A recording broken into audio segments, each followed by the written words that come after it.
దేవనామమున మీకు దీవెనలు కలుగునుగాక. 19వ అధ్యాయమునకు పేరు సీనాయి. దేవుడు ఐగుప్తు దేశములో నుండి ఇశ్రాయేలీలు బయలుదేరిన దినము మొదలుకొని ఈ మధ్య కాలంలో మనం జ్ఞాపకం చేసుకున్నాం. వారు మొదటి నెల 15వ దినమున ప్రయాణం మొదలుపెట్టి 2 నెలలు ముగించుకొని 3వ నెల మొదటి దినము సీనాయి దగ్గర అడుగుపెట్టారు. వీటన్నిటికీ ఒక గొప్ప లెక్క దేవునికి ఉన్నది. మానవులకు విశ్వాసులకు లెక్కలతో పనేమి లేదేమో, కానీ దేవునికి ఈ లెక్కలన్నీ అవసరం.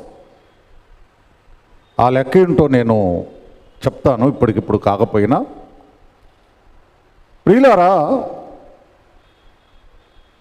ఈ సీనాయి దగ్గర వారిని 11 నెలల కాలము దేవుడు నిలిపివేశాడు. ఇశ్రాయేలు ప్రయాణంలో ఎక్కువ దినాలు వారు నిలిచి ఉన్న స్థలము సీనాయి పర్వతం. అందులో 80 దినాలు మోషే గారు సీనాయి కొండ మీద ఉండడం జరిగింది. 80 దినాలు అంటే ఆల్మోస్ట్ దగ్గర 3 నెలలు పోయిందిగా. మొత్తము 11 నెలలు వారు అక్కడనే ఉన్నారు. దేవుడు కొన్ని కార్యములు పనులు అనుకున్నాడు, అవన్నీ నెరవేరాలి. నెరవేరడానికి కొంత సమయము కూడా కావాలి. సీనాయి దగ్గరే అక్కడ ఉండగానే వారు దేవునికి మందిరం కట్టాలి. మందిరం కట్టాలంటే 3 రోజుల్లో 4 రోజుల్లో వారములో 2 వారాల్లో పూర్తయ్యేటువంటి పని కాదు. నువ్వు ఇల్లు కట్టడం నీకు ఎలాగూ టైం పడద్దో, దేవుని మందిరానికి కూడా టైం కావాలి. ఆ దినాల్లో పనిముట్లు పరికరాలు లేనటువంటి కాలము సమయము కనుక మరింత సమయము కావాలి. ఇవన్నీ దేవుడు లెక్కలేసుకొని ఈ పని ఇక్కడ చేద్దాం, ఇక్కడ మొదలు పెడదాం, ఇక్కడ కడదాం అని నిర్ణయించుకొని ఆయన ప్రణాళిక ప్రకారము నడిపించాడు. దేవుని బిడ్డ, ప్రణాళిక లేకుండా మనం ప్రయత్నాలు చేస్తే విఫలమవుతాయి, సఫలం కావు. ఇక్కడ ఈ వాక్యములు కొన్ని విషయాలు మనం చూస్తూ ఉన్నప్పుడు 2వ వచనము మధ్యలో సీనాయి అరణ్యమునకు వచ్చిరి. ప్రియులారా, came into the wilderness of Sinai and they encamped in that wilderness. వారు అరణ్యములో వెడసిరి, అరణ్యములో వెడసిరి. మరి ఈ యొక్క సీనాయి, ప్రియులారా, ఈ మాట మనందరికి ఇష్టమైన మాట, ఒక ముఖ్యమైన మాట. నిర్గమాకాండంలో బైబిల్లోనే ముఖ్యమైనటువంటి మాట. ఈ సీనాయి పరలోకము వరకు ఉంటుంది. నాకు టైం దొరికితే ఈ ఏడాది పరలోకపు సీనాయిని గురించి చెప్తాను.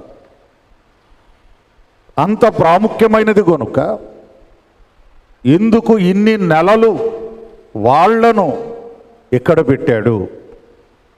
వాళ్ళు సీనాయి దగ్గర ఉండడానికి వచ్చారా, లేక కానానులో ఉండడానికి బయటకు వచ్చారా? ఎందుకు వచ్చారు వాళ్ళు? వీళ్ళారా, ఎందుకు బయలుదేరారు? పాలు తేనెలు ప్రవహించు కానాను దేశమునకు, విశాలమైన మంచి దేశమునకు నేను నడిపిస్తాను అని దేవుడు చెప్తే కదా, పితరులకు ఇదిగో కానాను దేశమును వారికి నేను బహుమానముగా ఇస్తాను అని చెప్పాడు కదా.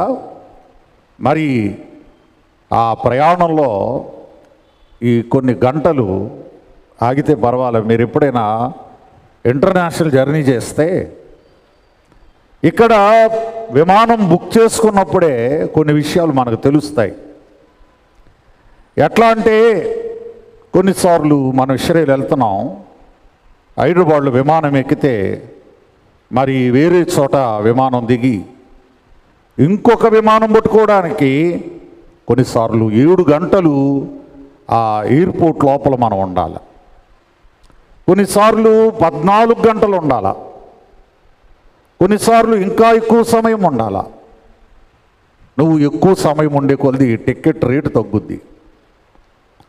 ప్రియులారా, లేదు నాన్ స్టాప్ ఒకే ఫ్లైట్లో వెళ్ళాలంటే టికెట్ రేటు అమాంతం పెరుగుద్ది. సో అన్నీ చూసుకొని ఆ ధనాన్ని బట్టి కూడా ముందుకు సాగుతారు. మరి కొన్ని గంటలు మేము ఉద్యోగం చేసే రోజుల్లో న్యూఢిల్లీలో ఉదయం రైలు దిగేవాళ్ళం. రాజస్థాన్ వెళ్ళాలి, బికానీర్ పట్టణానికి వెళ్ళాలి. బికానీర్ వెళ్ళాలంటే నైట్ ఉంది ట్రైను, పగలేదు. సో పగల ట్రైన్ ఇంకా అందదు. న్యూఢిల్లీ నుండి ఓల్డ్ ఢిల్లీ అని ఉంటుంది, మళ్ళా అంటే ఢిల్లీ అనమాట. ఈ స్టేషన్ వేరు, ఆ స్టేషన్ వేరు. ఇక్కడ నుండి మరలా అక్కడికి వెళ్ళి ఓల్డ్ ఢిల్లీలో మనం ఆగలేము అనుకుంటే న్యూఢిల్లీ స్టేషన్లోనే ఎక్కువసేపు ఆగి అప్పుడు అంటే ఒక 12 గంటలు మేము వేచి ఉండడం తప్పదు. సరదాగా ఉంటుంది, ఎవరికైనా విసుగు వచ్చేస్తూ ఉంటుంది. ఇశ్రాయేలుకి ఏమైనా సరదాగా ఉంటుందా? విసుగు వచ్చేస్తాయి.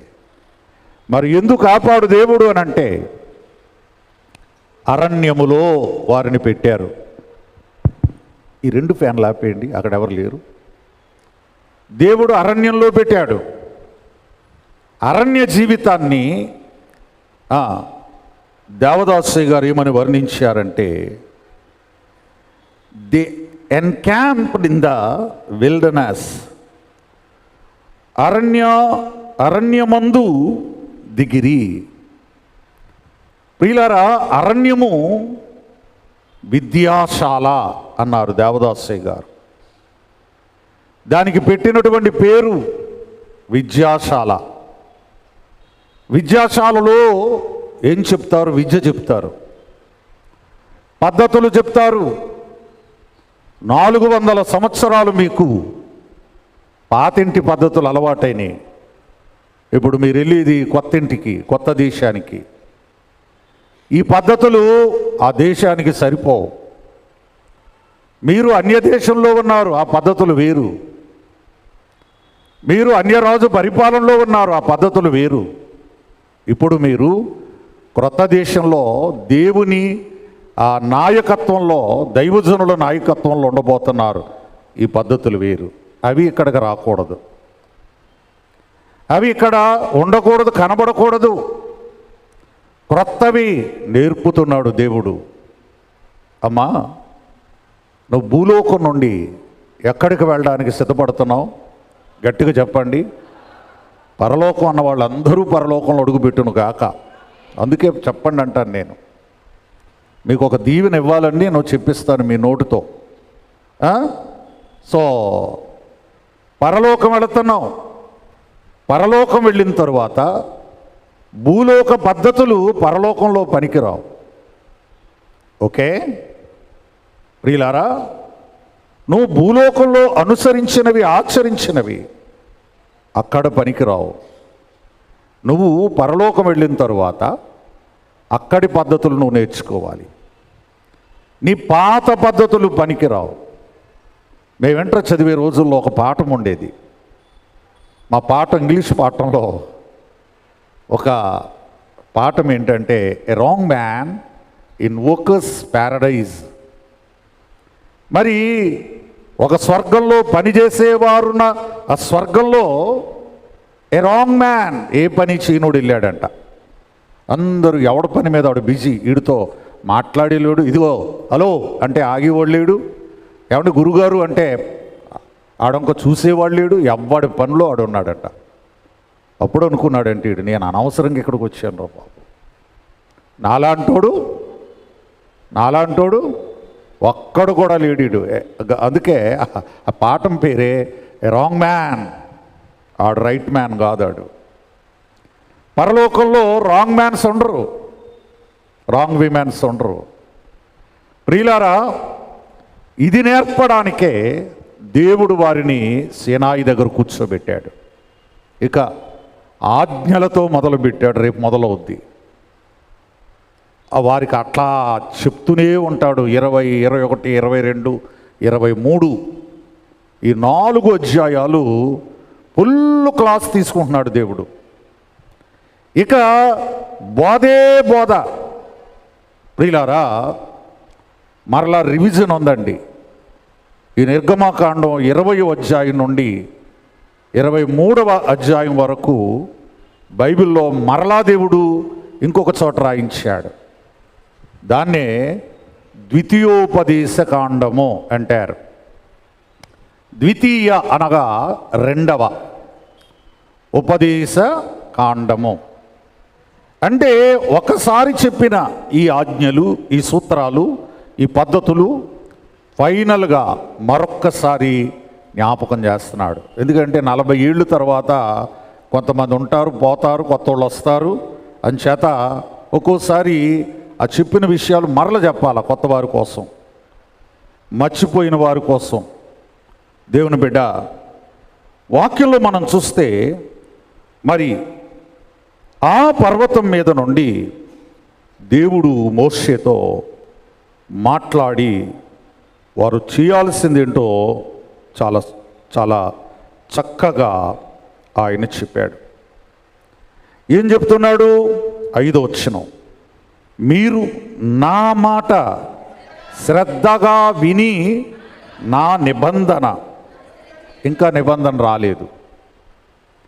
మొన్న కూడా నేను చెప్పాను, 16వ అధ్యాయం చెప్పినప్పుడు, మీరు నా నిబంధనను అనుసరించి నడుతురో లేదో అని నేను వారిని పరీక్షించున్నట్లు ఈ జనులు వెళ్ళి ఏనాటి భత్యమో ఆనాడే 16:4 ఉంటుంది మాట. ప్రియులారా, నిబంధన నిబంధన నిబంధన. దేవుడు జనులతో చేసినటువంటి నిబంధన ఇది. మొదట 10 ఆజ్ఞల నిబంధన. సో యేసు ప్రభువారు వచ్చి మనతో కొత్త నిబంధన చేశారు. దీనినే పాత నిబంధన అంటాం.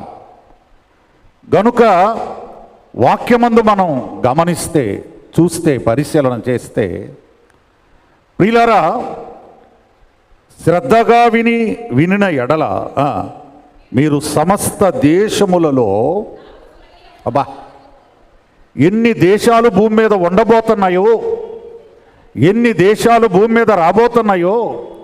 చిన్న మాట, మీరెవ్వరూ నోటుతో ఏం మాట్లాడొద్దు. చేతులుంటే ఒకసారి చూపించండి. ఈ భూమి మీద ఎన్ని దేశాలు ఉన్నాయో మీలో ఎంతమందికి తెలుసు? మీరు భూగ్రహం మీదే ఉన్నారని అనుకుంటున్నాను నేను. ఈ భూమి మీద ఎన్ని దేశాలు ఉన్నాయో ఎంతమందికి తెలుసు అంటారు? నాకు అప్పుడప్పుడు అనిపిస్తుంది, నేను మండల ప్రెసిడెంట్ అంటాడు ఒకడు. నాకు అలాంటి వాడు దొరకాలా? బాబు, మన ఆంధ్రాలో ఎన్ని మండలాలు ఉన్నాయో తెలుసా అంటే ఈయన తెలీదు. ఇండియాలో ఎన్ని జిల్లాలు ఉన్నాయో తెలుసా? మనకు తెలీదు. మరి మన దేశం కోసం ఏం ప్రార్థన చేస్తావు నువ్వు? ఇండియాలో నేను అడుగుతున్నాను, ఎన్ని జిల్లాలు ఉన్నాయి? ఆంధ్రాలో కాదు. నీకేమన్నా ఐడియా ఉందా? అసలు భారతదేశము అనే దాని గురించి నీకు ఎంత తెలుసు? ఓ పేజీ వస్తుందా నువ్వు రాస్తే? తెలీదు. అలాగే చాలామందికి తెలుసు అనుకుంటారు. బైబిల్ గురించి కూడా ఏం తెలీదు. సమస్త దేశములు అన్నాడు కనుక ఆ పాయింట్ మీద నేను అడుగుతున్నా. అసలు ఈ భూమి మీద మీరేం నెట్ ఆన్ చేయకండి, అది గొప్ప విషయం కాదు.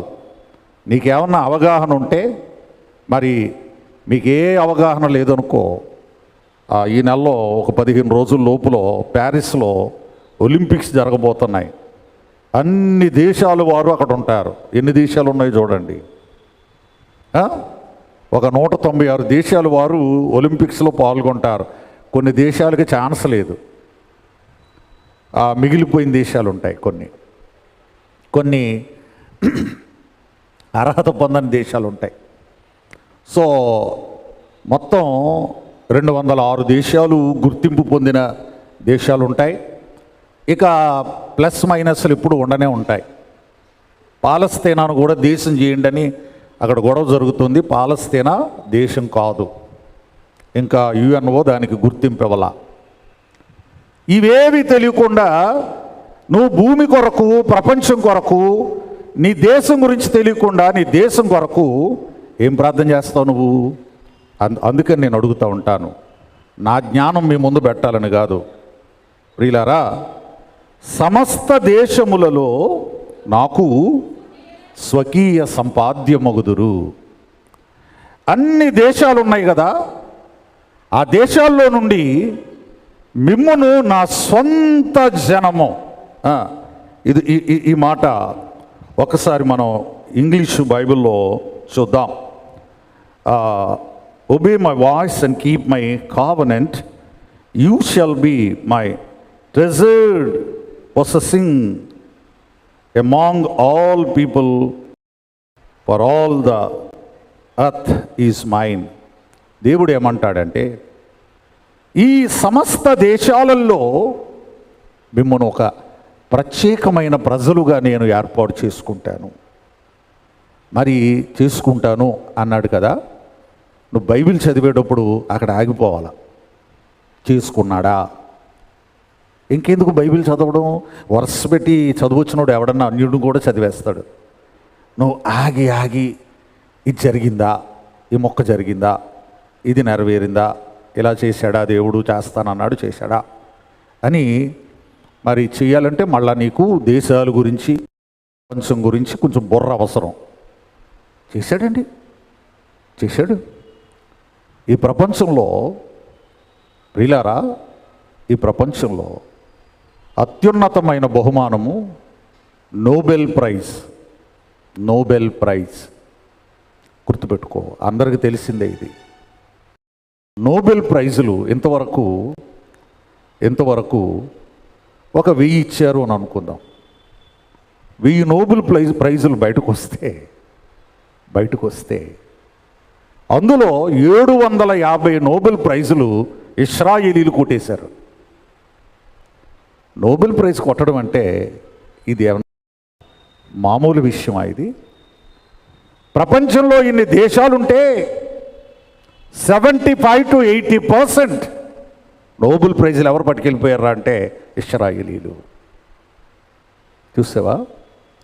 దేవుడు ఒక్క మాట అన్నాడు, మిమ్మల్ని ఒక ప్రత్యేకమైన knowledgeable people, intelligent people, valuable people. ఆయన పలికే ఒక్కొక్క మాట వెనక ఒక్కొక్క ప్రసంగం ఉంటుంది. నాకైతే దేవుని బిడ్డ, ఇది బైబిల్ అంటే. ఆయన అన్న ప్రతి మాట దేవుడు నెరవేర్చాడు.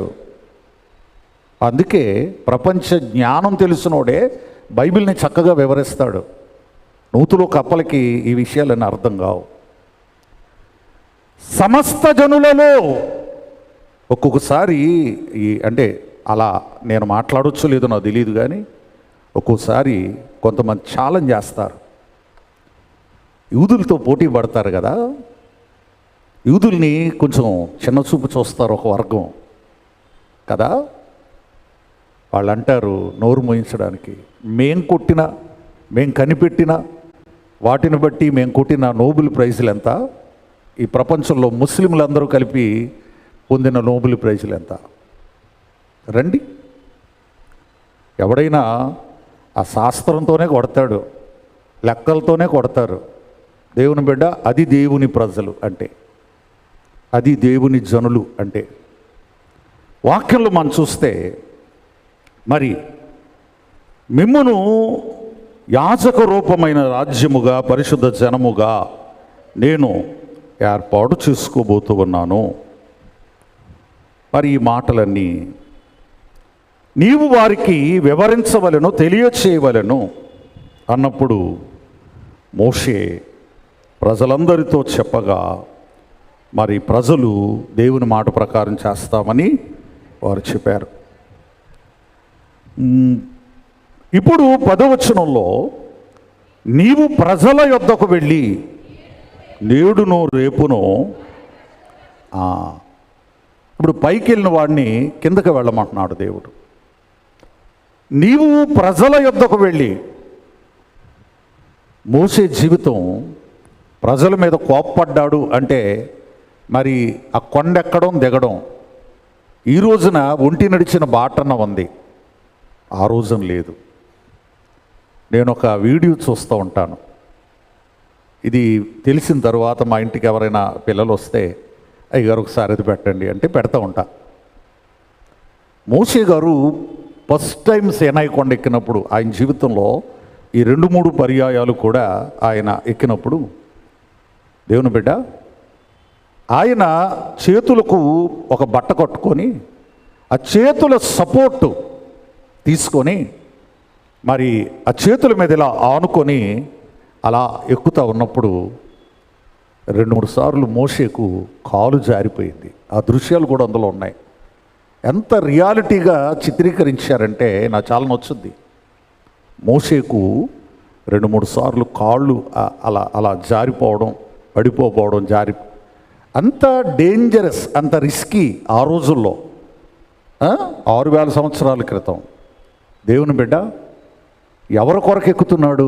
ప్రజల కొరకు ఎక్కుతున్నాడు. దేవుడు రా అంటే ఆయన వెళ్ళిపోతున్నాడు పైకి, కిందకు వెళ్ళు అంటే దిగి వస్తున్నాడు, మళ్ళా రా అంటే మళ్ళా వెళ్తున్నాడు, మళ్ళా వెళ్ళు అన్నాడు, మళ్ళా వచ్చాడు, ఫైనల్గా రా అన్నాడు. అబ్బా ఎంత కష్టం అంటే దేవుని పరిచర్యలో ఉన్న వాళ్ళకి ఎంత కష్టం. పరిచర్య అంటే సౌఖ్యం కాదు. దేవుని బిడ్డ, ఇది మోషే జీవితం. నేను దాని మీద దేవుడు నాకు ఒక వాక్యం ఇచ్చాడు. అది దేవుని చిత్తమైతే ఆదివారపు దినాన్న దాన్ని మనం వివరించుకుందాం. ఈ పర్వతము దగ్గరకు దేవుడు వారిని తీసుకొని వచ్చినప్పుడు అక్కడ సంభవించిన కొన్ని విషయాలు ఏమిటి అంటే 12వ వచనం దగ్గర చూద్దాం. నీవు చుట్టూ ప్రజలకు మేరలను you shall set limits for the people. Limit అనేది ఉండాలి, మేర అనేది ఉండాలి, హద్దు అనేది ఉండాలి. అమ్మా, దేవుని సంఘం అంటే ఏంటనుకున్నావు? హద్దులు ఉంటాయి. దేవుని ఆలయం అంటే ఏమనుకున్నావు? హద్దులు ఉంటాయి. ఇప్పుడు మనకు కొన్ని హద్దులు తెలుసు. ఇది దాటి ఎవరు అందరూ లోపలికి రాకూడదు. ఇది ఒక హద్దు. కొంతమందికి ఈ జీవితంలో ఏమవుతుందంటే హద్దు లేకుండా పోతుందండి. నాకు ఏ హద్దు ఉండకూడదు అంటే తల్లిదండ్రులు పిల్లల్ని హద్దులో పెట్టకూడదు, భర్త భార్యను హద్దుల్లో పెట్టకూడదు. మా హద్దుల్లో ఉండడం అసలు ఇష్టం లేదు ఎవరికి. బట్ దేవునికి ఇష్టంగానే ఉంది. మానవుడట మరి హద్దు లేనప్పుడు ఏమవుతాడంట? మీకు తెలుసు, అది నా బాధ. హద్దు లేనప్పుడు ఏమవుతాడంట? మీకు తెలుసు అంటున్నాను కదా, మొద్దవుతాడంట. హద్దులేనాటి దురాశలా, హద్దులేనాటి దురాశలా, నవివేకినై కూడి పాడితి, మోదులతో ఇంకా కూటామి, మోదులతో ఇంకా కూటామి, వద్దయ్యా వద్దయ్యా వద్దయ్యా తండ్రి నన్ను గన్నయ్యా రావేనా యేసు. దేవుని బిడ్డ, నేను హద్దులేని వాడిగా ఉండకూడదు దేవా, నేను హద్దులేని దానిగా ఉండకూడదు. హద్దు లేకపోతే అవివేకులు అవుతారట, ఇక మొద్దుల్లో చేరతారంట. మొద్దోళ్ళు మొద్దుడు ఏం చేస్తారండి? ఆడు బట్టలాడు మడతెట్టుకోడు, ఆడు బట్టలాడు తుక్కోడు, ఆడు బట్టలాడు ఇస్త్రీ చేసుకోడు. అంటే ఓకే, మాకు దోబీలు ఉన్నారు, వాషింగ్ మెషిన్లు అవన్నీ వేరే తీసాయి. ఇప్పుడు సింగిల్గా ఉండేటప్పుడు మేము చదువుకున్న రోజుల్లో తీసుకెళ్ళి ఎక్కడో ఇంటికి దూరంగా నన్ను సీతారాం గుడి దగ్గర పడేశారు. అని పడేయలేదు, నాన్నగారు అక్కడ పెట్టారు. ఈ గుడికి పరిచయం చేసుకొని అక్కడ అందరూ ఆడోళ్ళు సంఘం, మగపిల్లోడిని నేను కొంచెం ఎదిగొచ్చాను కదా, ఆ గుడికి పరిచయం చేసుకొని చదువుకుంటూ మన ఫుడ్ మనం వండుకోవాలా, మన గిన్నెలు మనం దోడుకోవాలా, మన బట్టలు మనం ఉతుక్కోవాలా. సో తద్వారా తల్లిదండ్రులు దూరం ఎందుకు పంపించేవారంటే వీడికి కొన్ని పనులు వస్తాయి.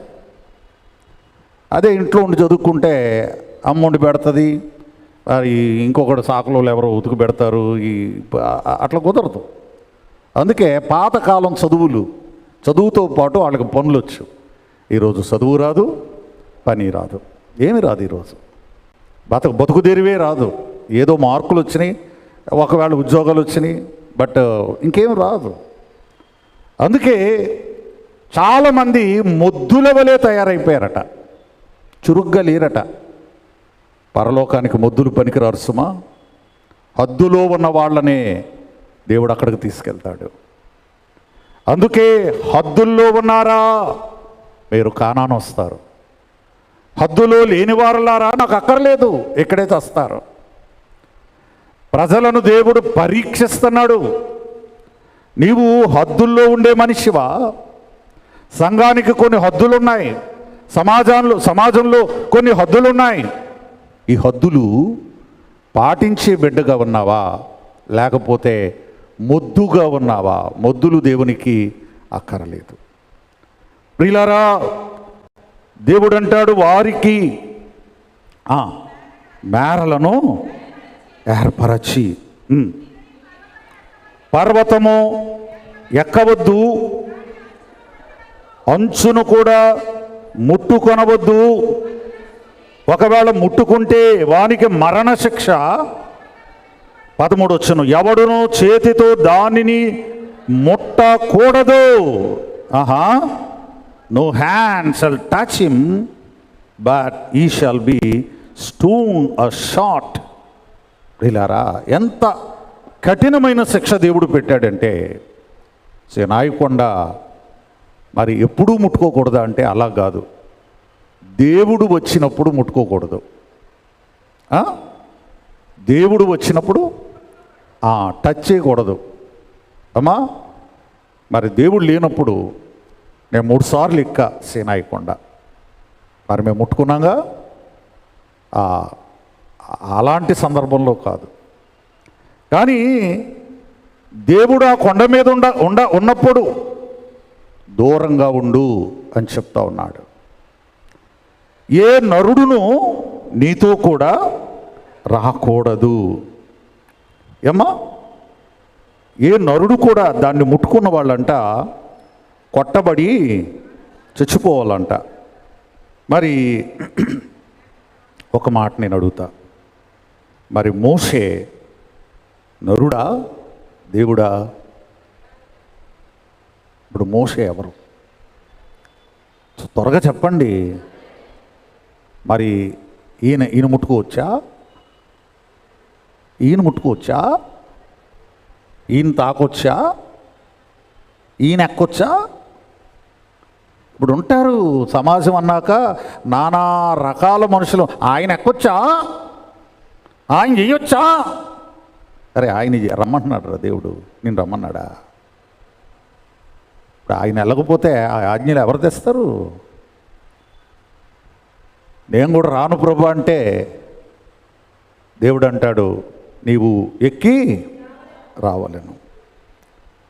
వీళ్ళరా, ఎక్కి రమ్మని తెలియపరచుతున్నది మరి దేవుడే కదా, దేవుడే కదా. సో దేవుడు కొందరికి అవకాశం ఇచ్చినప్పుడు అవకాశం వచ్చిన వాళ్ళే వాడుకోవాలా. అర్థమైందా? అవకాశము ఎవరికి ఇవ్వబడిందో వారే వాడుకోవాలా. దేవుని బిడ్డ, ఒకవేళ లేదు అంటే అవకాశము కొరకు ఎదురు చూడాలి. చూడండి, ఏదైనా కొత్తలో ఆంక్షలు ఎక్కువగా ఉంటాయి. కొత్తగా ఏదైనా ఒక ఐటెం వచ్చిందనుకో డిమాండ్ ఎక్కువ. ఓ టీవీ వచ్చిందనుకో కొత్తగా, అది చాలా ఎక్కువ ఖరీదుతో ఉంటుంది. కొంతమంది ఎగబడి కొనేస్తూ ఉంటారు. ఒక్క సంవత్సరంన్నర 2 సంవత్సరాలు ఆగితే దాని రేటు అమాంతం పడిపోద్ది. ఇప్పుడు క్రేజీ ఉండదు. భక్తిలో కూడా దేవుడు ఏం చేశాడంటే ఫస్ట్లో చాలా స్ట్రిక్ట్గా ఉన్నాడు. ఎవ్వరు వద్దు నాకు అని అన్నాడు. కొంచెం వెనక్కి వెళ్దాం, ఒక 19 నుంచి ఒక 5 సంవత్సరాలు 5 అధ్యాయాల ముందుకు వెళ్దాం. 24 మొదట వచ్చినవే. ఇప్పుడు ఏమంటాడంటే, నీవును అహరోనును నాదాబు అబీహు. మరి ఆ వేళ ఎవ్వడూ నీతో రాకూడదు, ఎవ్వడూ ముట్టుకోకూడదు, ఎవ్వడూ టచ్ చేయకూడదు అన్న దేవుడు అదే సీనాయి కొండ మీదకి ఎంతమంది నిలవ చేస్తున్నాడు? ఈ మోషే కాకుండా 73 వెళ్తున్నారు. ఎంతమంది వెళ్తున్నారమ్మా? ఇప్పుడు మన వాళ్ళు ఉంటారు, ఫస్ట్ మీ 3 రెండమ్మా అన్నాను అనుకో, దక్కిన వాళ్ళకి వచ్చేస్తూ ఉంటుంది, లోపల మండిపోతాం. అరే ఇంకో రోజు ఆగితే నీకు వస్తుందేమో ఛాన్స్. నీకు ఛాన్స్ వచ్చేదాకా ఓపుకుంటుంది నీకు. ఫస్ట్ వెళ్ళిపోవాలంతే. ఫస్ట్ నన్ను పిలవలేదు, ఎస్ ఎవరిని పిలవాలా? మోషే ఒక్కడిని పిలిచాడు. మరి దేవుడు అనుకున్న ఆ మేరలు వాళ్ళు జాగ్రత్తగా పాటించారు కనుక, హద్దుల్లో ఉన్నారు కనుక ఓకే రైట్, ఇప్పుడు మనం ఇంకొంతమందిని పిలవచ్చు అనుకున్నాడు. నెక్స్ట్ రెండయ్యా, మోషే గారు కాకుండా ఇంకో 73 మంది రండి అన్నాడు. దేవుని బిడ్డ అవకాశం వచ్చినప్పుడు దేవుడు నీకు ఛాన్స్ ఇస్తాడు. నీ సమయము కొరకు వేచి ఉండు, నీ అవకాశం కొరకు వేచి ఉండు, నీ టైము కొరకు వేచి ఉండు. అన్నిటికీ తొందరపడితే ఎలాగా? కంగారు పడిపోతే ఎలాగా? ఇదే ఈ వాక్యం చదివేటప్పుడు నేర్చుకోవలసినటువంటి పాఠం. ఫస్ట్ రౌండ్లో నీకు ఛాన్స్ లేదనుకో, సెకండ్ రౌండ్ ఇస్తాడేమో దేవుడు. దేవుని బిడ్డ నీ సమయము కొరకు నువ్వు వేచి ఉండాలి. మరి ఇంకొక మాట మనం చూద్దాం. 16 వచనం, మూడు దినాలు గడువిచ్చాడు దేవుడు. అమ్మా 3 దినాలు శుద్ధి శుద్ధి శుద్ధి, ముఖ్యంగా శరీర శుద్ధి, వస్త్ర శుద్ధి, ఇక శిరోశుద్ధి, తలకాయ కూడా శుద్ధిగా ఉండాలి. శరీర శుద్ధి చెప్పుకున్నాం, మరి అంతరంగ శుద్ధి కూడా ఉండాలా. సో కొన్ని శుద్ధులతో మీరు ఎదురు చూడండి. మీకు ఎంత శుద్ధి ఉంటే అంత మేలు పొందుతారు. ఓకే, మరి దేవుని బిడ్డ, శుద్ధి కలిగిన వారు 3వ నాడు, 3 రోజులు అన్నాడు కదా, 3వ నాడు యెహోవా ఆ పర్వతం మీదికి, చదవండి, ఉరుములు మెరుపులు సాంద్రమేఘం బోరధ్వని మహాధ్వని కలుగుగా పాళెంలోని ప్రజలందరూ వణికిరి. 18 వచనం, 18.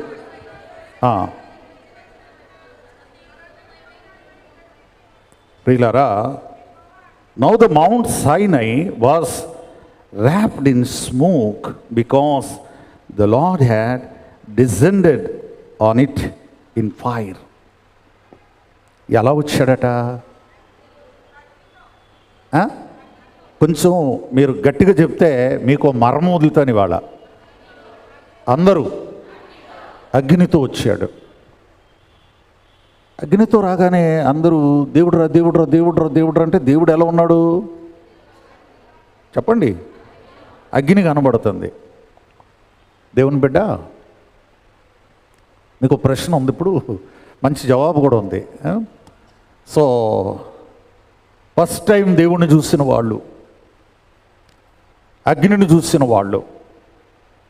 దేవుడు అంటే అగ్ని, మన దేవుడు దహించు అగ్ని అయి ఉన్నాడు. ఇప్పుడు మీకు ఒక ప్రశ్న వేస్తున్నాను నేను. దేవుడు మనుషులను చేసినప్పుడు, మానవుణ్ణి చేసినప్పుడు, మొదటి మానవుణ్ణి చేసినప్పుడు దేంతో చేశాడు? అకిమని, మట్టితో చేశాడు. మానవుని కంటే ముందున్న వాళ్ళు ఎవరు? దేవదూతలు ఉన్నారు. నేను రిప్లై చెప్పేశా మీకు, దేవదూతలు ఉన్నారు.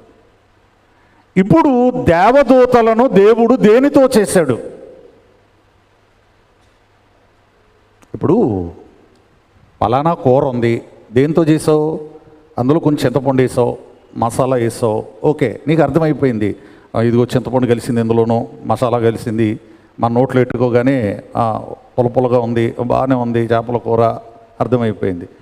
ఇక వెరైటీ టేస్ట్ ఏమైనా తగిలిందనుకో, ఇందులో ఏమేసి ఉంటారబ్బా అని ఆలోచిస్తావు కదా. అలాగా మనం మట్టితో చేయబడిన వాళ్ళం, ఓకే. మరి దేవదూతలు మనకంటూ ముందు నుంచి ఉన్నారు కదా. సో దేంతో చేశాడు దేవుడు వాళ్ళని? ఎప్పుడైనా ఊహించారా? మనకు అలాంటి ఊహలు రావు కదా, మనకు అలాంటి తలంపులు అసలు మనకు మన తలంపులే ఎక్కువ అనుకుంటే మళ్ళీ దేంతో?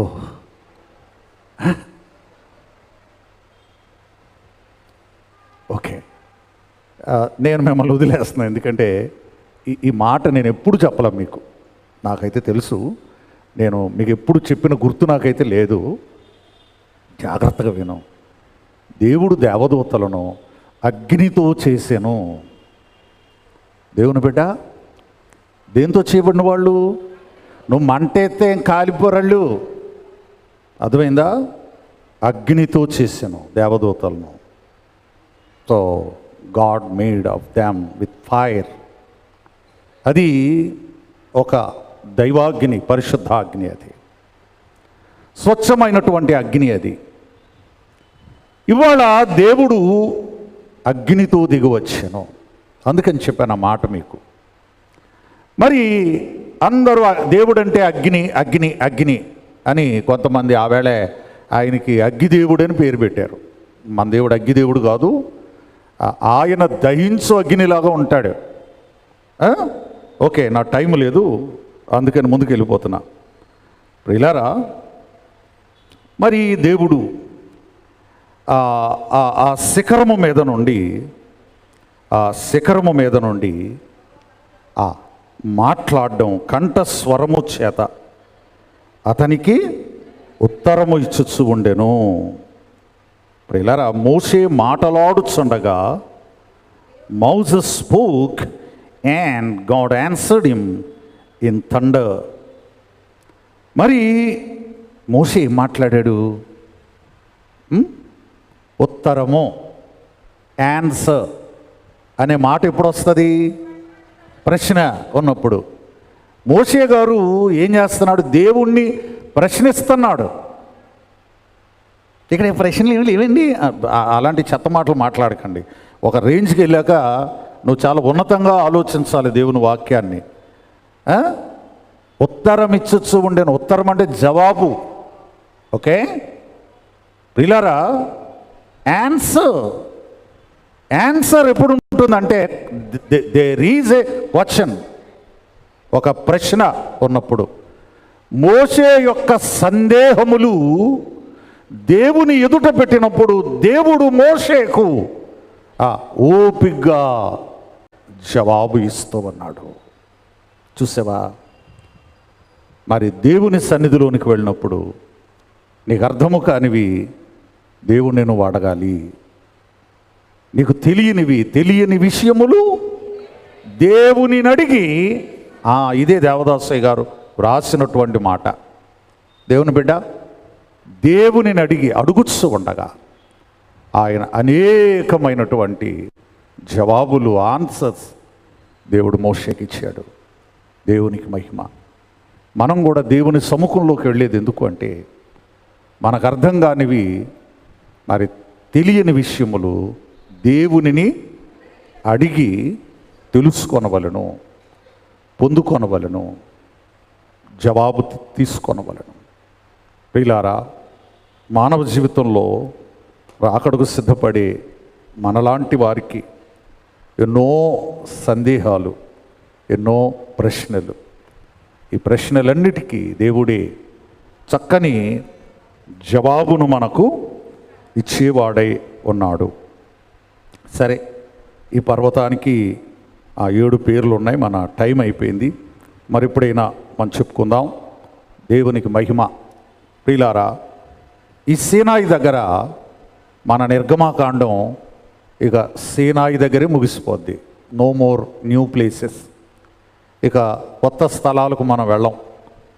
మరి మందిరం నిలబెట్టే వరకు కూడా, నిలబెట్టిన తర్వాత వాళ్ళు నెక్స్ట్ కదిలారండి. ఇక కొన్ని ప్లేసులు అయిపోయినాయి యాత్రలో. సో ఆ సీను అరణ్యము నుండి సీనాయికి వచ్చేసారు. ఇక్కడ 11 నెలలు, ఆల్మోస్ట్ 1 year వాళ్ళు అక్కడనే ఉండిపోయారు. దేవునికి మహిమ. ఈ రాబోయే దినాలన్నిట్లో దేవుడు మనకు మరిన్ని సత్యాలు, ఈ సీనాయి ఆ పర్వతాన్ని, భూలోక సీనాయిని, పరలోక సీనాయిని కూడా ధ్యానించు క్రమంలో దేవుడు మరిన్ని గొప్ప విషయాలు మనకు అందించి, నేర్పించి, బయలుపరిచి మహిమ పొందునుగాక. ఆమేన్. ప్రియులారా, మరి పగటి సమయం